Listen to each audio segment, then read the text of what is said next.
Good morning! Papunta ako ngayon ng Laguna. Magkikita kami ni Mama sa San Pablo Terminal. Susunduin ko siya doon. May mga gamit pa kasing naiwan sa bahay doon. So, kailangan kong kunin. Tapos, sasama si Mama dito ng ilang araw. Tutulungan niya akong maglinis-linis. Today is a Saturday, so wala akong work. Kaya lang sa Monday may work na naman ako. Kaya hindi pa rin talaga makapag full blast na mag-ayos. Ang gulo-gulo pa sa loob. Ngayon iniisip ko kung anong gusto kong breakfast. Pero baka sabay na lang kami ni Mama. Pero iniisip ko kung bibili ba akong bilo-bilo. Adik sa bilo-bilo no. Ang bilis ng biyahe ko, 1 hour lang. Andito na ako sa terminal. Kaya nagulat si Mama. Sabi niya, akala ko mga 9:30 pa. Nasa Santo Tomas exit pa lang daw yung bus. Hindi pa naman ako bumili ng bilo-bilo kasi iniisip ko, nag-message kasi siya na nakaalis na iba. Sabi ko, naku baka pag bumili pa akong bilo-bilo mauna siya. Yung pala ang bilis-bilis lang pag walang traffic from Batangas City. Pero mula dito hanggang bahay mga 30 minutes pa eh. So talagang mga 1.5 hour hanggang bahay. Iniisip ko kung hintayin ko ba siya o bili muna akong breakfast. Ewan.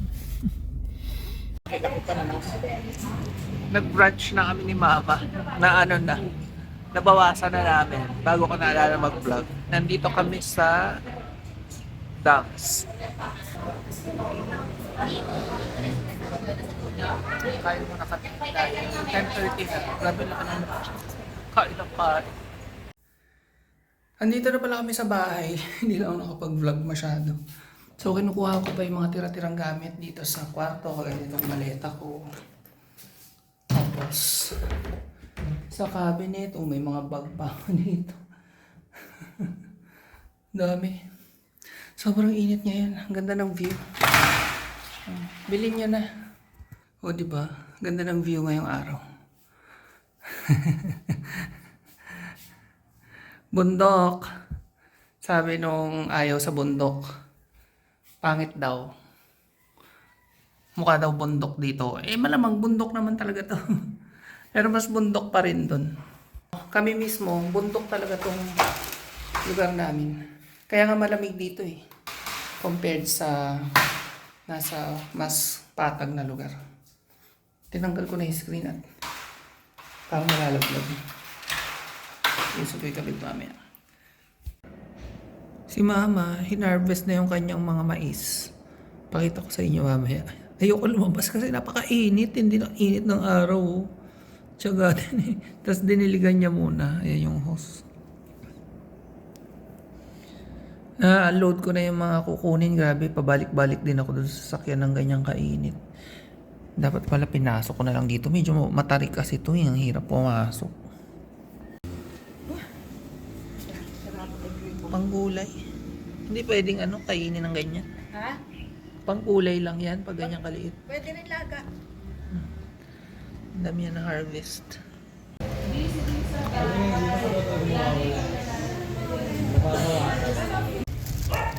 Madam, kape tayo. Madam Pekat, kape tayo. Nag-take out ako ng kape sa Pho Vietnam. Ka-chat ko pa nga si Madam ngayon, si Faye. Sabi ko, nandito tayo sa Pho Vietnam. Namimiss na nila yung kape dyan. Sabi nga ni Kat, may mais pala dyan tita, hindi ko nakita. Sabi niya, madami pala. Tinuturo ko kaya sa kanila. Akala nila konti, di ba dahil sa dahon mo lang nakikita na ganun eh. Kaya inggitin mo, ay kung ganito kayo nagpunta, harvest time. Mamaya ilaga natin na may balat para mainom natin yung sabaw. Ganun pinaano ni Ama, magaling ay kasabat yan. Kasama yung balat sa kandangan nilalaga. Ang tamis, ang sarap. Nag-harvest si Mama ng Ay, nagdakdak meron pa. ng mais. Yan, para alam niyo, Nagkukwento pa ako. Yung tanim niyang mais hinarvest.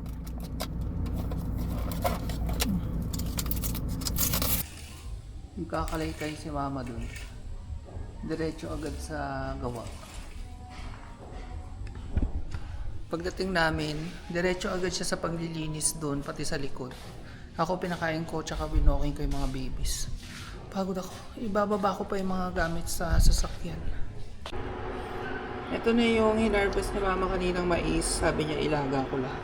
Kami balat. Yan. Sinusunog niya yung mga tuyong dahon. Dala ko tong shelf na to ngayon lang. So yan, nilagay ko dyan. Para dito yung mga kitchen stuff. Siksikan sila kanina dun. Nilagay ko yung rice cooker dyan. Tapos mga kawali, dyan ko ilalagay. So i-taste test natin yung sabaw ng pinagkulo ang mais. Kasi yung mais mainit pa eh. So unahin ko to. Mas kaya kong humigop ng mainit kaysa kumain ng mainit. Ang sarap. Manamis-namis. Lasang mais din siya. Tikman ko na yung mais. Medyo malamig naman na. Ang tamis. Sarap.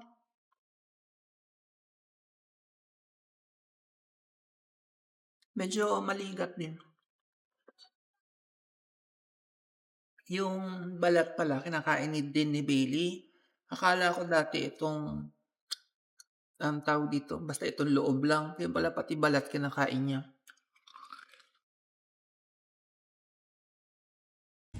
Grabe, pangalawa ko na to. Ang sarap. Ang tamis kasi.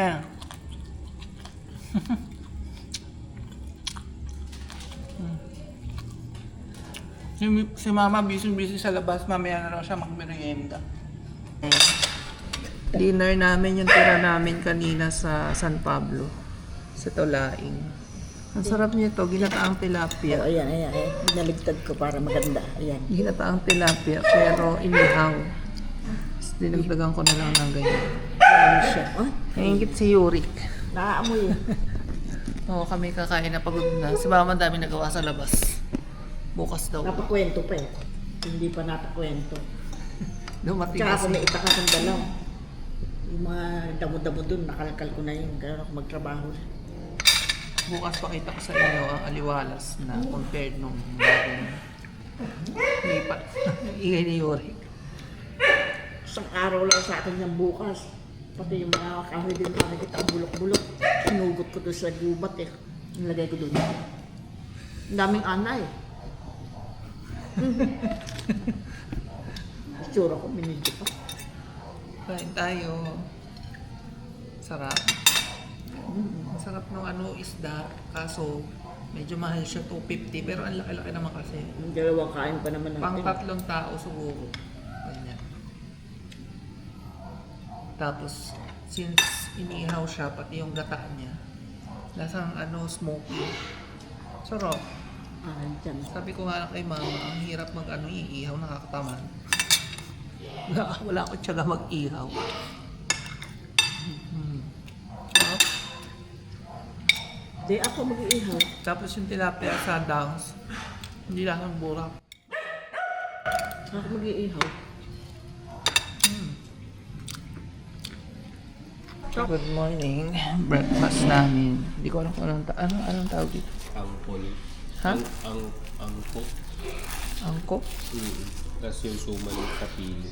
Para daw tong mochi. Tapos ito yung suman. Sarap siya. Dala na mahal. Saan mo binili? Sa bus? Norte. Camarines Norte? Diet. Angko. Mga kakanin nila. Angko? Ito parang mochi. Anong tawag? Yun nga yung angko. Okay. Ayan. Suman sa pili. Pili. Suman na Gawa may sa pili. pili. May pili. Ground pili. Tikman na natin yung mochi. Mochi. Mochi ang Ako tawag. talaga. is lumamig ng kape, lamig. Sabi ko sa iyo kaya nga ang tagal mo doon sa banyo. Lumamig na yung kape. Angko. Nalalaglag na yung pangalawang spray ko. Mochi. Para pagbalik mamaya, is na lang. Parang sesame something yung palaman. Gusto ko yan. Sarap. Baka ito, tigdayan mga anak mo, init-init ko na. Pupunta kasi kami palengke. Kaya ko mamaya na kami gumawa dito sa bahay. Natikman mo na. Parang sesame peanut butter nga. Peanut butter na may sesame seeds. Mochi. Mga ano siya, malagkit. Punat. Ikadikit.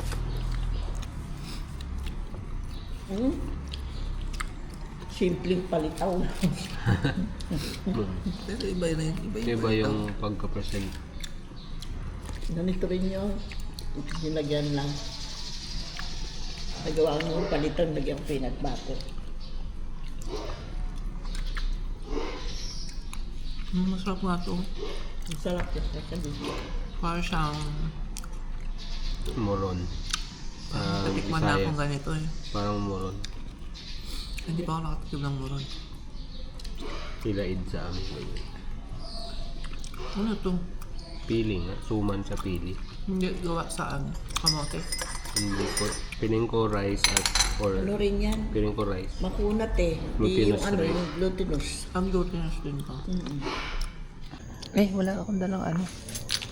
Bag. Bag. Amalan kami. Paalis na kami. Naalala ko, kailangan namin ng bag. Meron akong IKEA bag dito. Ayan, first time namin. Ito na yung market nila. Makapag-park agad naman kami ni Mama. Para kaming turista. Picture-picture.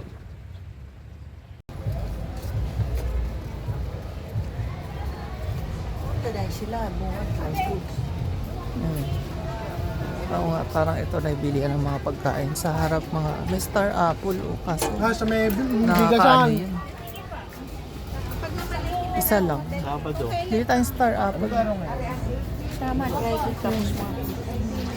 100 ang isang balot. 160, 150. Meron kang katalupan, magkakapala sa tsuran yan. Mamaya na lang. Yan yung presyo. Sibuyas 70 kilo. Kamatis 35. Ang daming daming gulay, nakakatuwa. Tapos yung mangga mura lang. Sanda na pungkan, wala ho na tayo Centauris ngayon.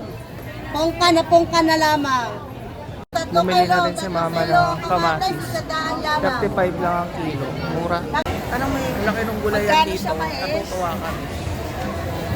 Ate, magkano siya mais? Gulay pa lang. 50! Kalamansi. Kalamansi pa lang.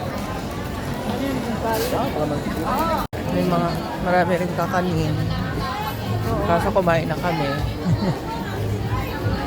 Ayun, sapin-sapin. Sabi niya sapin-sapin. Kakaiba tong orange. Hindi ko alam kung ano. Mga suman. Hindi siya sapin-sapin. Ay, hindi ba? Puto. Puto siya, puto. Mga puto. May salad to. Liit yung mangga o. Paho. Pwede tikman?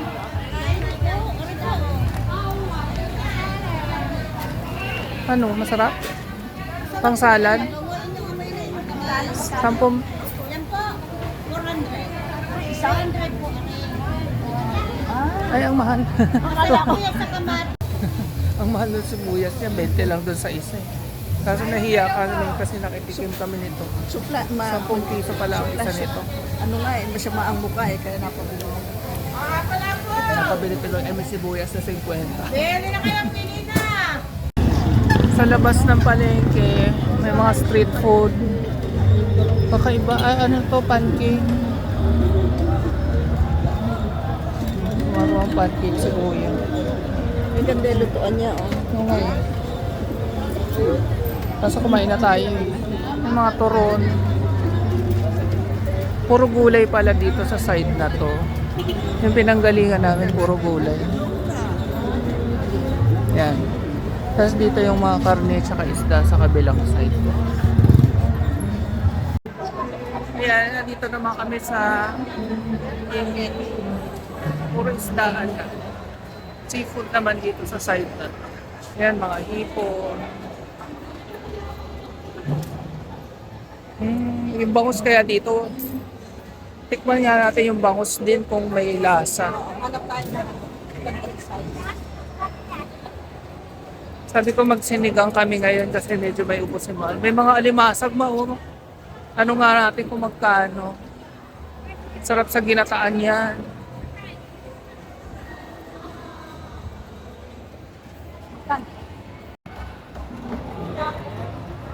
Yung binili namin. 360 ang kilo. Bumili kaming bango, sana walang lasang pura. Ano siya, 180 kilo, tapos yung tilapia, 140 ang kilo. Mura yung tilapia dito. Bumili kami ng gulok, tsaka lagari. Taga Bulacan kami, may mga dayuhan doon sa Bulacan. Batangas, nung punta ako, wala na silang tinda doon. Aba, dumayo pa kami rito. Kaya dinugti ko. Matalas po yung bulok. Oo. Si Mama, nakita niya yung taniman dito. Ayan, no? May mga harvest na labanos. So, bumaba siya. Feeling ko mura, bumibili eh. Yan, yung papasok dito sa amin. Tapos, ayun, sibuyas, dami yung binili. Ayan. Hindi ako makababa kasi naka-hazard lang ako. Wala silang parking. Ang dami naming nabili sa palengking gulay. Pero yung isda konti lang. Kasi yung mga seafood medyo mahal in general. Pero may mura din kagaya ng tilapia, 140. Ganun. Tapos yung bangus, 180. Pwede na. Pero yung crab, nagulat ako. Yung alimasag, 900. Yung hipon, 700. Eh dun sa Candelaria dati, nakakabili kaming 450 ang kilo ng hipon. Pero hindi kami nagtanong sa iba eh. Baka malalaki kasi yung napagtanungan naming hipon. Baka may maliliit, mas mura. Tapos yung squid, 700 din. May gadang mahal. Anyway, bahay na kami. So ito yung aming mga napamili. Ito yung binili ni Mama dyan sa malapit lang dito. 50 lang ang kilo. Sa palengke, 80. So mas mura. Tapos, pakita ko lang sa inyo iba kong binili. Ito ay tofu. 40 pesos. Tapos, bawal nga pala ang plastic dito, kaya lahat nakapapel. Ang galing nga eh. At least, pipino, mustasa, magsisinigang na salmon kasi kami. Tapos, ito ay, ano ba to? Ay, yung sibuyas Tagalog. Ito ang mahal, 50. Ito yung binili namin labanos. Ang dami pa naman din, 80 ang kilo. Hindi namin alam na meron dyan malapit eh. And then okra. Ang galing mo, puro di papel. Kung hindi papel, net. Ay, ayan, nasira na yung sa sibuyas. Ayan, may mga nakanet. Ito mahal din, 40 pesos to. Kamatis, mura, 35 kilo, ang lalaki. Pongkan, 100, pwede na. Luya, sa salmon, sili, 20 itong ganito karami. Tapos ito ang mura ng mangga, 100 to, lalaki, 4 na piraso. Ayun, tapos sibuyas. Ano ba to? Tingnan natin kung ano. Mansi. Tapos, yung mga isda hindi ko napakita sa inyo. Basta bumili kami ng tuna, bangus, tsaka salmon. Anyway, walking lang namin itong mga babies.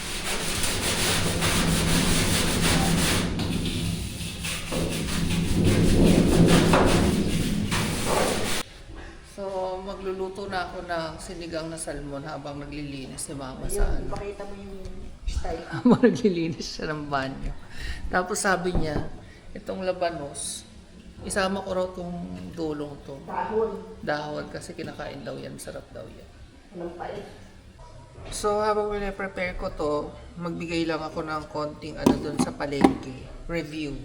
Napakaganda ng palengke ng Batangas City as in. Sobrang organized. hiwalay ng building yung mga gulay. Yung isang building, lahat gulay. Napakamura ng mga gulay. Pero, yun nga, yung seafood, medyo mahal. Depende rin, kagaya ng tilapia, mura rin naman. Mahal yung hipon, mahal yung squid, tsaka yung crab. Ay, ano may alimasag? Yung alimasag, 900, my God. Mahal. Pero yung gulay, ang mura. So, nakakatuwa dahil tapos ang dali mag-park. Maluwang din yung mga parking. Kaya nakakatuwa mamalengke doon. Mawiwili ako. Kasi ang pinakaayoko sa palengke, yung mahirap mag-park. Yung sikip-sikip. Tapos doon hindi maputik. Kahit sa isdaan, hindi maputik.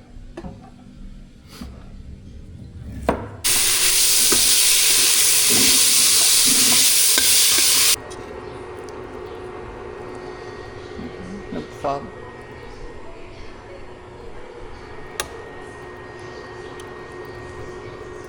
Sarap. Ano ba yan? Kumakain na kami bago ko naalalang i-vlog. O, ayan na yung sinigang. Ilagay mo okra. Naglalagay. Salmon, sausawan, sili. Kain tayo.